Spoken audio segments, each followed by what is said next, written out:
చనిపోయిన తర్వాత సమాధికి రంధ్రం పెడతారట, సమాధులకి రంధ్రం పెడతారట.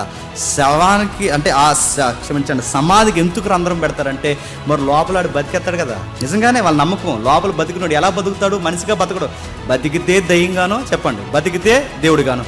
మరి దేవుడికైనా దయ్యానికైనా చెప్పండి ఆకలి వేస్తుంది. కాబట్టి ఆకలి వేసిన వాడికి మళ్ళీ శాంతింపు చేయకపోతే ఆకలితో ఇంటికి వచ్చేస్తాడని చెప్పండి అక్కడ భోజనం పెడతారు అనమాట. ఆ కన్నంలో భోజనం పెడతారు. అందుకే చూడండి, ఇప్పటికీ శవాల దగ్గర ఆడికి ఇష్టమైన మాంసం కూర ఎడతారా అట్రా అది ఎవరు తినేస్తున్నాడు. మీరు వీడియో వచ్చింది మీరు చూసారు లేదో.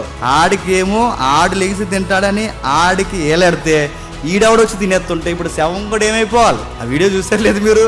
ఆ బ్యాక్గ్రౌండ్ మ్యూజిక్ పెట్టారు, మీరు చూసారు లేదు?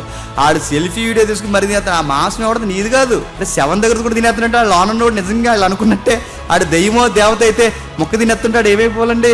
ఈ ప్రాక్టీసులన్నీ అక్కడవే. అందుకే చూడండి, భోజనాలు ఎందుకు పెడతారు, పిండాలు ఎందుకు పెడతారు, ఆ కన్నాలు చేసి లోపలికి అలాగా ఆయిల్ ఏదోటి ఎందుకు పోస్తారు, అది ఏదోటి ఎందుకు చేస్తారంటే వాళ్ళ గ్రీకు ఫిలాసఫీ ప్రకారం, రోమన్స్ ఫిలాసఫీ ప్రకారం దేవుడో దయ్యమో అవుతుంది, దేవతో దయ్యమో అవుతుందని, ఆ ఆత్మ అవుతుందని, ఆ ఆత్మకి మళ్ళీ ఆకలేస్తే ఇంటికి కానీ వచ్చేస్తుందేమో అని చెప్పండి భోజనాలు పెడతారనమాట. కానీ విషయం ఏంటి చెప్పిన, ఆత్మ దయ్యము అవదు చెప్పండి, ఆత్మ దేవత అవదు. తప్పు చేస్తే నరకానికి పోతాడు, ఒప్పు చేస్తే అబ్రహాము రొమ్మనికి పోతాడు. అంతే తప్ప ఈ మధ్యలో నీ ఇంటిపైకి పెట్టగోళ్ల మీదకి రాడు.